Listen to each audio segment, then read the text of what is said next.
مشرق کا ایک موڑ آنے لگا ہے جہاں سے میں نے تقریروں کے رخ کو تعین کرنا.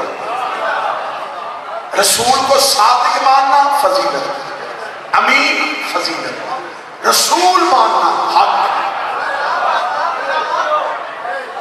رسول کو رسول ماننا یہ رسول کا حق ہے، علی کو ولی ماننا یہ علی کا حق ہے، فتح کو بطول کا حق ماننا یہ حق ہے. تم نبی کو سب کچھ مانو، رسول نہ مانو کچھ بھی نہیں مانو. علی کو سب کچھ مانو، ولی نہ مانو کچھ بھی نہیں مانو. بطول کو سب کچھ مانو، فتح نہ مانو کچھ بھی نہیں مانو. اس لیے جب سیدہ دربار میں گئی تھی، بڑی بڑی بہترین بات، جب سیدہ دربار میں گئی تھی تو نبی کی بیٹی نے اپنی فضیلت والی آیتیں نہیں پڑھی. جی میں اسلام آباد میں جگر ہتھیلی پہ رکھ کے بات کرنے لگا ہوں. اتنا بڑا جگر چاہیے یہ باتیں ممبر پہ کرنے کے لیے. بی بی نے 40 آیتیں پڑھی ہیں دربار خلافت میں. بی بی نے ایک آیت بھی اپنی فضیلت کی نہیں پڑھی. بی بی انما یرید اللہ پڑھ سکتی تھی، بی بی سورہ کوثر پڑھ سکتی تھی، بی بی آیہ قدر پڑھ سکتی تھی. بی بی نے فضیلت والی آیتیں نہیں پڑھی، بی بی نے اپنے حق والی آیتیں پڑھی جس سے بی بی کا حق ثابت تھا. فضیلت ثابت کرنے کے لیے نہیں آئی تھی، حق ثابت کرنے کے لیے آئی تھی. کیونکہ جو سامنے بیٹھا تھا اگر وہ فضیلت کا انکار کرتا تو وہ گناہگار ہو جاتا، لیکن حق کے انکار سے بندہ گناہگار نہیں ہوتا، کافر ہو جاتا.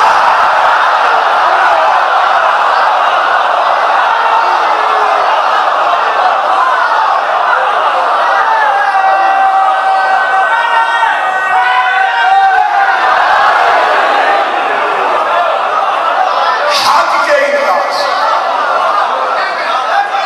بی بی نے حق کہا،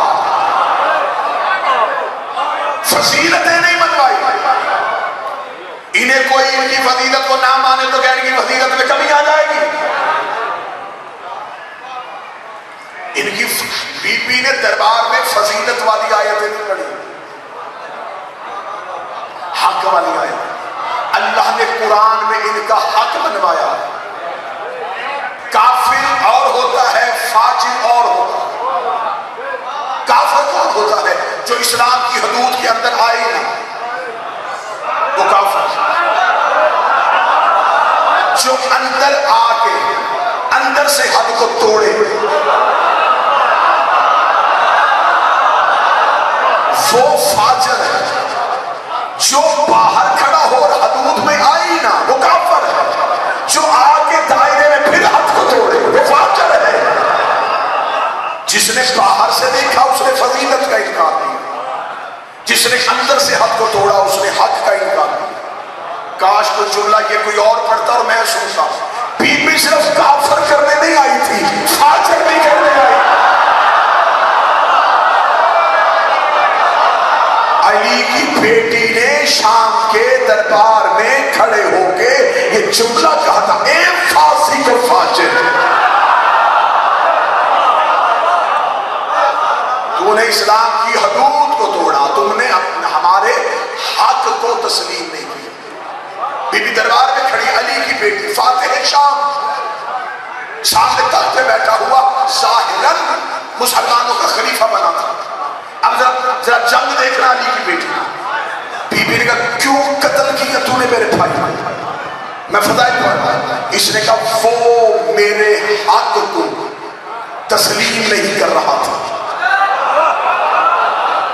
آج کی تقریر بڑی اہم اگر آپ سمجھیں. وہ میرے حق کو تسلیم نہیں کر رہا تھا. بی بی نے کہا کیا ہے تیرا حق؟ اس نے کہا خلافت میرا حق ہے، بادشاہت میرا حق ہے، مجھے مسلمانوں نے خلیفہ بنایا ہے. تیرے بھائی حسین ابن علی کو چاہیے تھا وہ میرے حق کو تسلیم کر دیتا، اس نے میرے حق کو تسلیم نہیں کیا، اس نے میرے حق کا انکار کر دیا.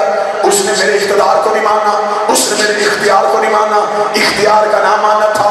علی کی بیٹی کڑیوں سے اٹھی.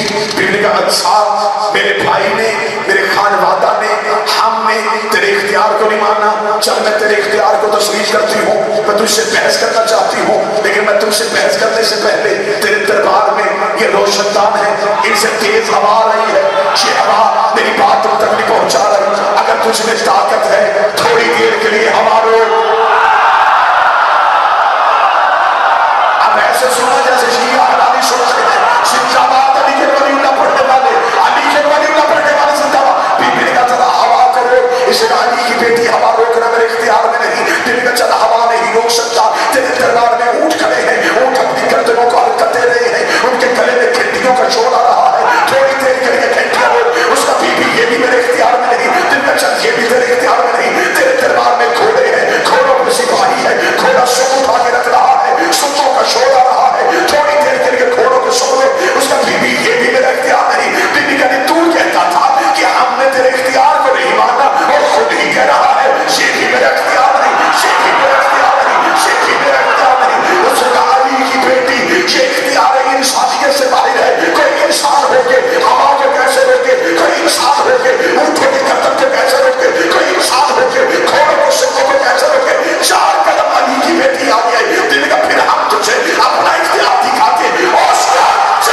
یہ رسیوں کے ساتھ بھی بااختیار تھے، ان کے ہاتھوں میں تلواریں تھی لیکن ہاتھ کھول نہیں رہا تھا، مٹھی بند نہیں ہو رہی تھی، آنکھ اپنی مرضی سے چھپک نہیں رہے تھے، پاؤں اپنی مرضی سے اٹھا نہیں رہے تھے۔ جب یزید نے پورے دربار میں دیکھا کہ کوئی بھی سپاہی اپنی مرضی سے حرکت نہیں کرتا تو اس نے ہاتھ باندھ کے کہا علی کی بیٹی معجزہ نہ دکھا، قدرت نہ دکھا، تجھے تیرے باپ کا واسطہ، انہیں کھول دے، انہیں کھول دے، انہیں کھول دے۔ بی بی جلال میں اب بتا کہتی تو ہے یہاں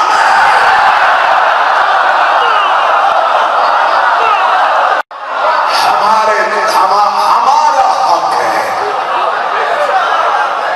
مان کے ہم نے تیرے اختیار کو نہیں، تو نے ہمارے حق کو تسلیم ہے۔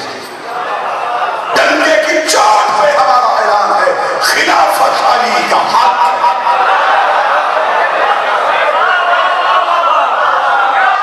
فدق زہرا کا حق،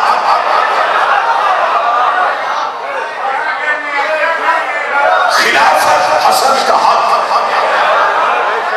بیعت حسین کا حق۔ ہم یہ نہیں کہتے کہ کون کون مجرم ہے، ہم یہ پوچھنا چاہتے ہیں ان کے حق کا انکار کس کس نے کیا۔